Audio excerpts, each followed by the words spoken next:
Nos da mucho gusto poder platicar con la catedrática Daniela González Isa, directora del programa de Relaciones Internacionales, Escuela de Ciencias Sociales y de Gobierno del TEC de Monterrey.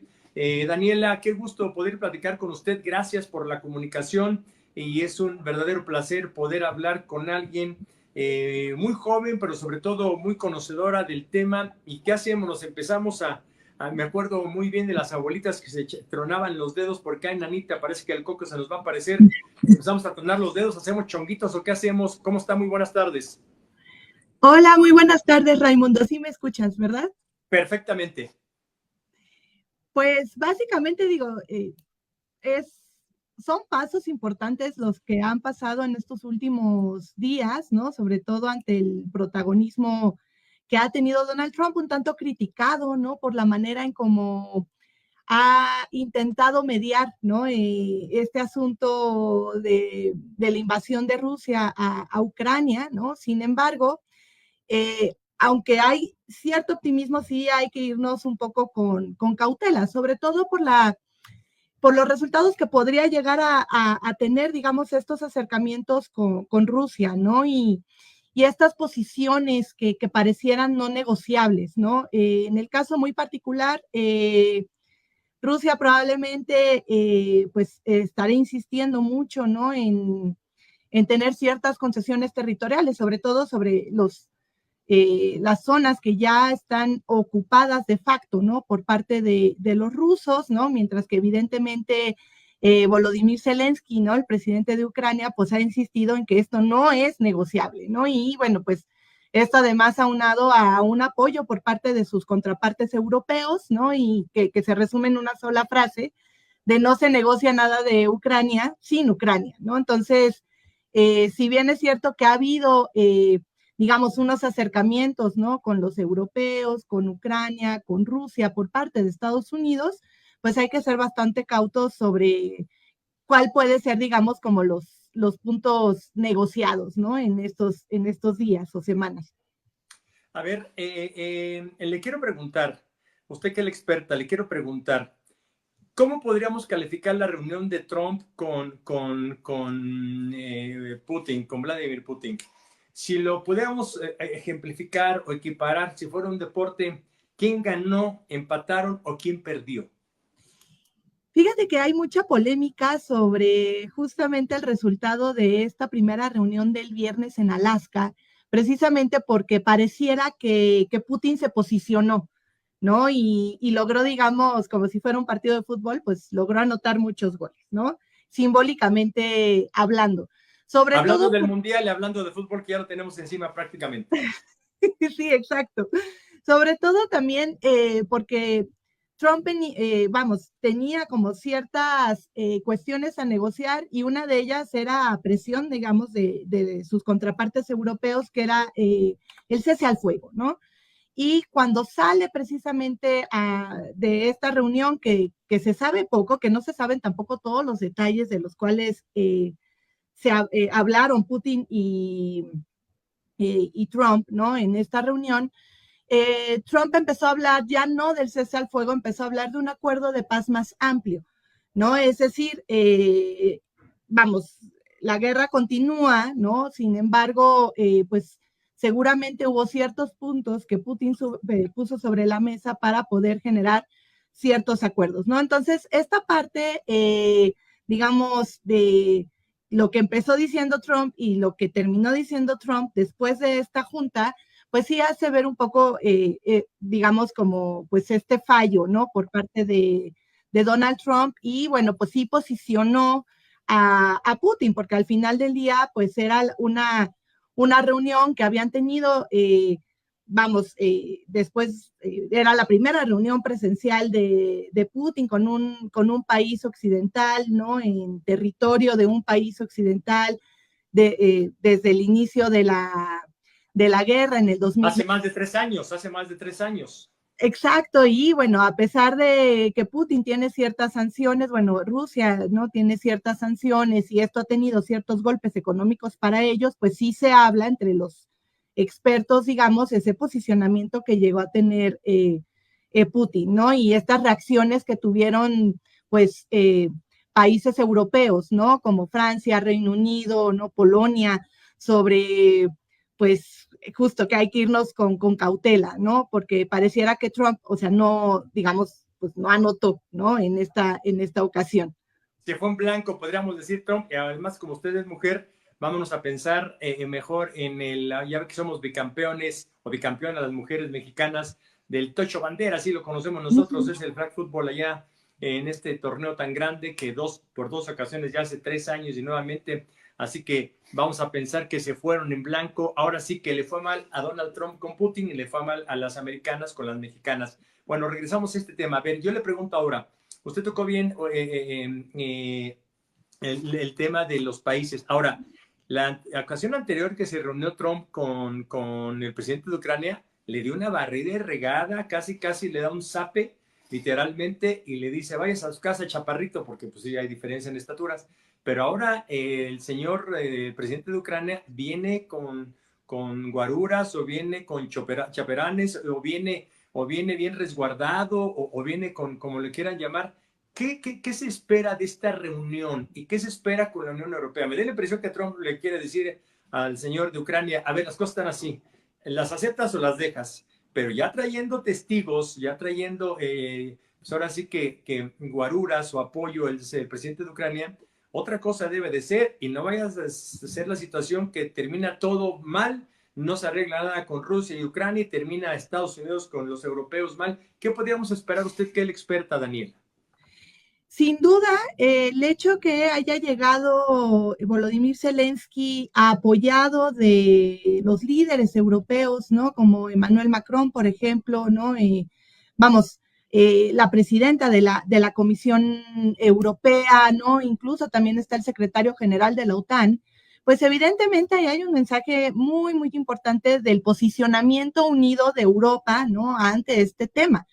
Ahora, aquí sí hay varias cosas que tomar en cuenta, ¿no? Si bien es cierto que hay condiciones que se apreciarían como no negociables, como estas cesiones territoriales, ¿no? De las cuales también Europa está apoyando, ¿no? Por lo que podría llegar a implicar en un futuro.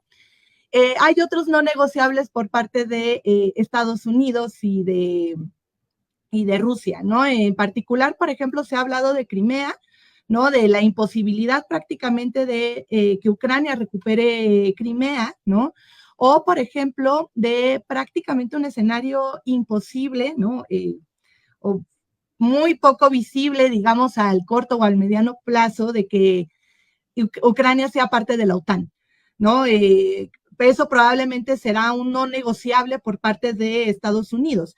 Sin embargo, uno de los escenarios que se está planteando mucho es hablar sobre las garantías de seguridad. Algo que, vamos, en el lenguaje de la OTAN se llega a dar, aunque Ucrania no sea parte de la OTAN, sí se ha hablado de las garantías de seguridad, ¿no?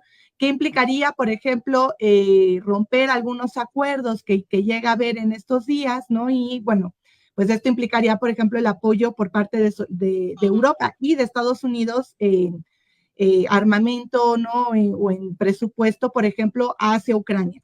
Ese es un escenario, vamos, que se está generando también, ¿no? El fortalecimiento de estas promesas de seguridad hacia Ucrania, ¿no? Con estos no negociables, como podría ser, pues, prácticamente, pues, este escenario imposible de que Ucrania pudiera llegar a ser parte de la OTAN, ¿no? Pero sin duda, pues sí, digamos que Ucrania terminaría aquí cediendo más, ¿no? Porque si no se llegara a ningún tipo de acuerdo, pues estaríamos hablando de lo que se ha hablado anteriormente, de una guerra de desgaste, ¿no? Recordemos también que en este caso, por ejemplo, muy particularmente en Ucrania, pues sí hay, digamos, una cuestión de legitimidad interna, ¿no? Que depende mucho de esta guerra. Entonces, si no llegara a haber ningún tipo de acuerdo, pues evidentemente también ese sería un escenario, digamos, de desgaste para el propio Zelensky, ¿no? Pero definitivamente de lo que se puede esperar, digamos, pues hablar de estos no negociables, ¿no? Y lo que podría implicar para Ucrania principalmente, ¿no?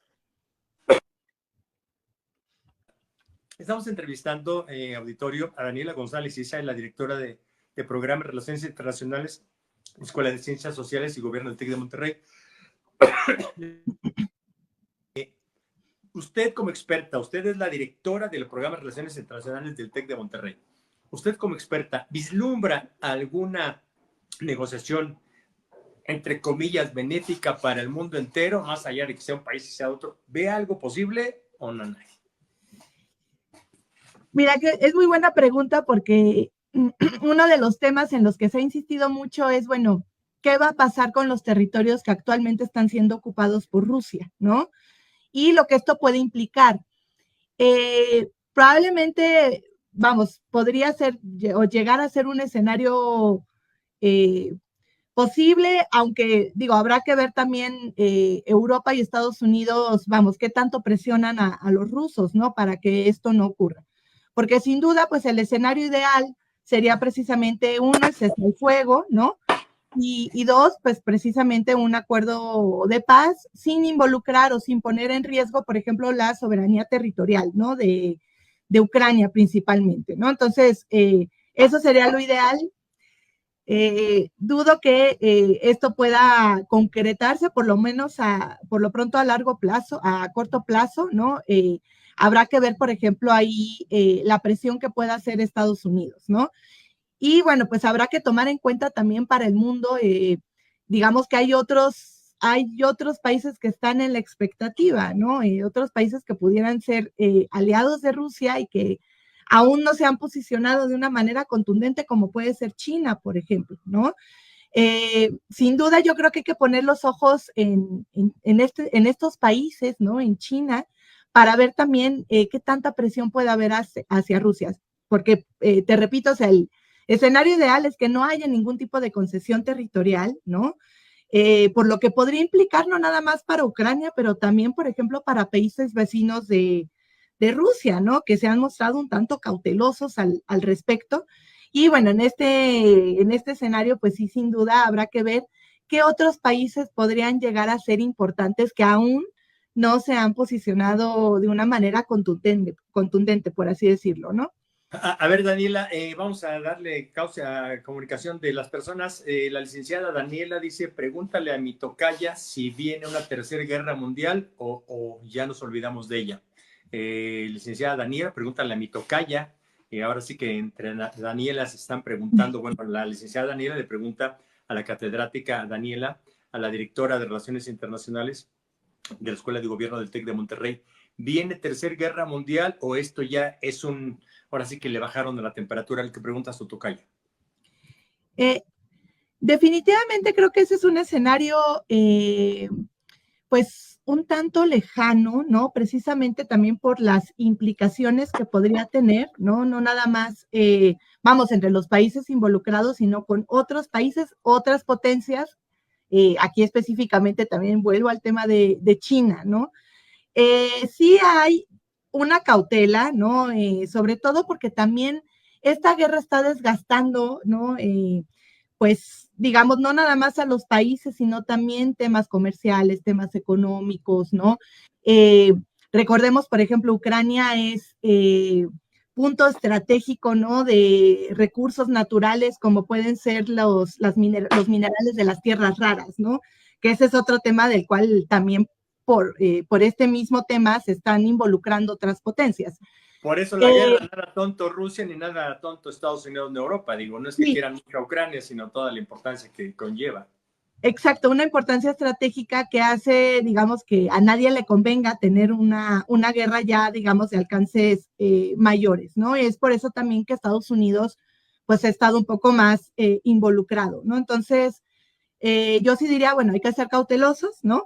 Pero un escenario de una guerra digamos, de un alcance mayor, pues esperemos que no pase, pero pues se vislumbra, digamos, un poco menos posible con estos acercamientos, ¿no? Sobre todo con Putin. A ver, y nos dice Gerard, pregúntale a la maestra catedrática, sí, catedrática, directora, es la directora de Programa de Relaciones Internacionales de la Escuela de Ciencias Sociales y Gobierno del TEC de Monterrey, nada más y nada menos. Y ella nos pregunta, dijo la señora que lo nominaban, si Donald Trump cerraba a hacer el trato de la paz, iba a ser nominado por Hillary Clinton para el Premio Nobel de la Paz.